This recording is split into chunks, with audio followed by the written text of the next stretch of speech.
USA, Singapore, Australia, the UAE, Israel, Hong Kong, Canada. What do all these countries have in common? No, it's not just that they were all once British colonies, although that is true. The real commonality, every single one of these nations has overtaken the UK in terms of wealth since 2007. It's hard to think today that the United States, the world's economic superpower, was only slightly behind the UK in 2007, with a GDP per capita of $48,050 compared to the UK's $50,397. But by 2023, the US's GDP per capita soared to $81,695, leaving the UK far behind. In just 15 years, the UK has been overtaken by countries it once outperformed. So what happened? Well, the international economic think tank, the OECD, has warned that the UK will have the lowest growth among the big group of 7 industrial countries next year. The UK now facing what looks increasingly like a financial crisis, with the Bank of England taking extraordinary steps to secure the plumbing of the economic system. We should just accept the government can't pay its way out of this next stage. The US can do that, A, because it's growing at above 3%, but also it's the world's reserve currency. We don't have those options in the UK. How is it that nowadays the UK is compared to Mississippi, the poorest state in the US? Sure, the UK's GDP per capita is still about 15% higher than Mississippi's, but it's London that's single-handedly keeping the country afloat. If London were its own country, it'd be among the richest in the world, beating places like Japan and Canada. But outside of London, it's another world. The North, Wales. These regions are falling way behind. Incomes in inner London are 5 times higher than in places like the Welsh Valleys, and from 2010 to 2016, job growth in struggling towns was just 2.1%, compared to 14.5% in London. With 16 million people living in these areas, they're facing lower wages, fewer white-collar jobs, and a real unemployment rate of around 7.5%. Unless these regional gaps are fixed, the UK's future growth is seriously at risk. 1 in 5 working-age people in the UK aren't in the workforce, and that number's risen since the pandemic. We've got more people who are so-called economically inactive. So that's people who are out of work, but who aren't actively ready to start a job or looking for work. Are you from somewhere in the UK outside of London? Have you noticed signs of economic and social decline over the last few years? Tell us your stories in the comments below. So, how did the world's richest country, the one where the sun never set and whose currency was once the gold standard, end up here? It all started with the 2007-2008 global financial crash, a blow that hammered the UK's banking sector and set off a chain of crises. Major banks like Northern Rock collapsed, government debt soared, and the economy shrank by 4.2% in 2009. And this was only the beginning of the UK's slide, as several subsequent crises would arrive to rub salt in the wounds of 2007. To manage the fallout, the UK government implemented austerity policies starting in 2010, the only major economy to take this route. These measures aim to reduce the deficit by slashing public spending rather than stimulating the economy with tax cuts or job creation initiatives.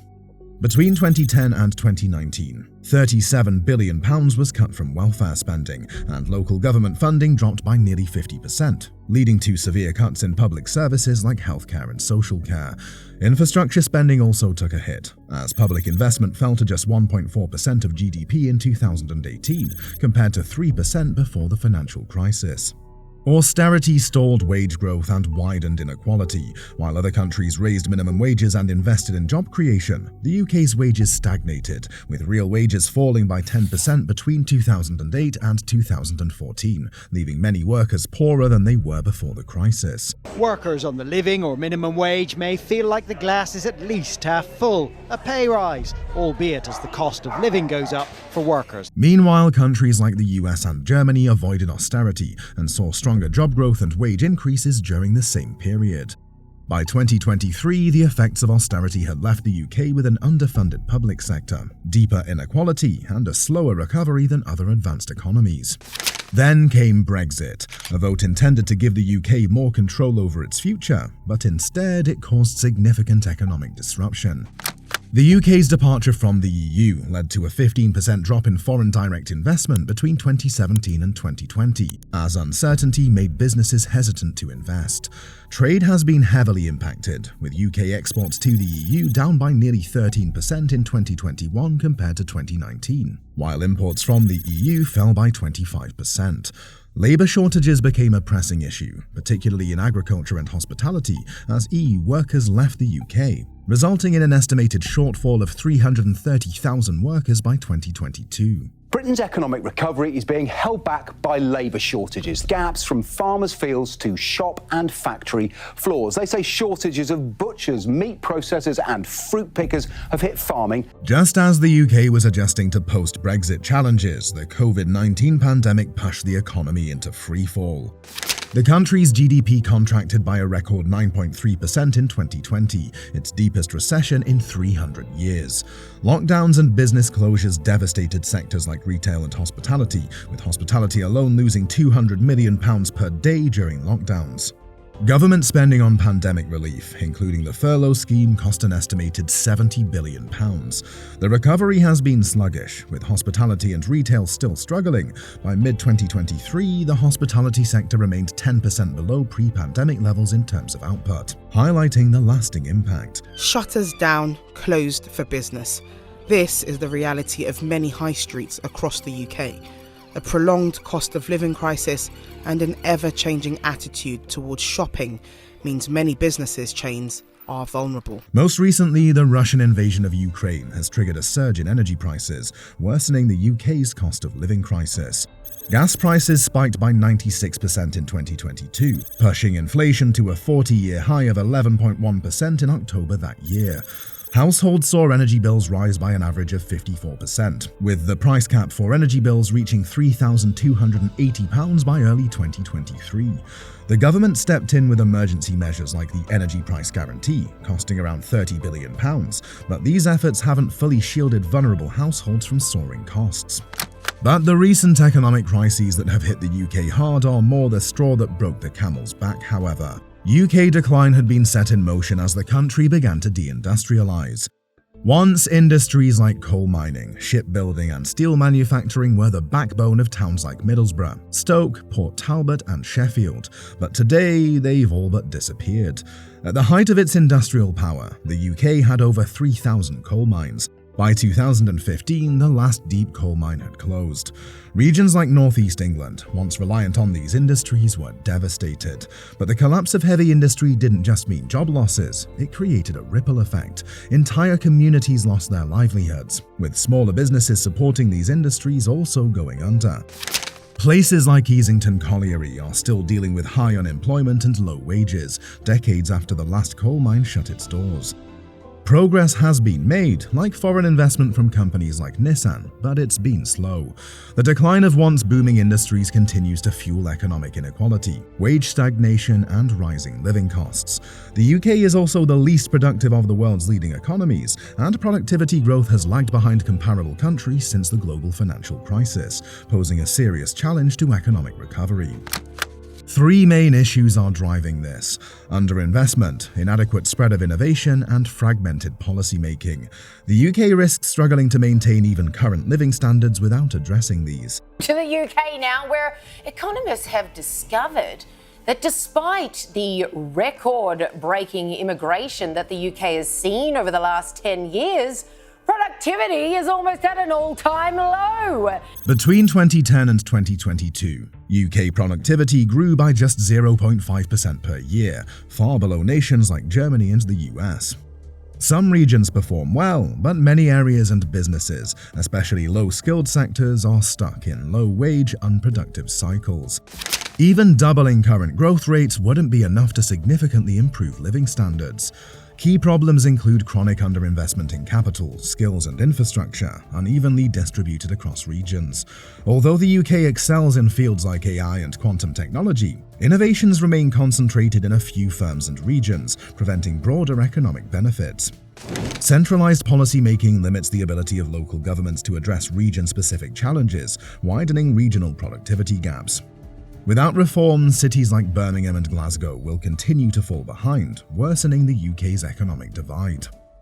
As we mentioned, austerity hit the UK economy hard, but this also had a knock-on effect on people's health, which in turn affects economic productivity. Research shared with Time paints a grim picture. 92% of households with young people went without essentials in 2022 to 2023. Austerity has hit the younger generation the hardest, and it's not just about missing out on luxuries. This is basic stuff like food and heating. The King's Fund dropped a bombshell report revealing the harsh reality. Poverty and health inequalities are deeply linked in the UK. In poorer areas, people face more illness, struggle to access healthcare, and even die younger. Some are dying from conditions that could have been managed if they'd only had access to timely treatment. Yes, the NHS is trying to make healthcare more accessible, but experts are sounding the alarm. The real issue is systemic poverty. It's costing the UK a staggering £29 billion, and without government action, nothing will change. The NHS is also increasingly overstretched as the UK continues to add more people through mass immigration, adding 662,400 people last year, a growth rate of 1%, meaning it is increasingly difficult to get appointments with local GPs, physicians in British English. Likewise, illnesses related to obesity cost the NHS a whopping £11 billion a year.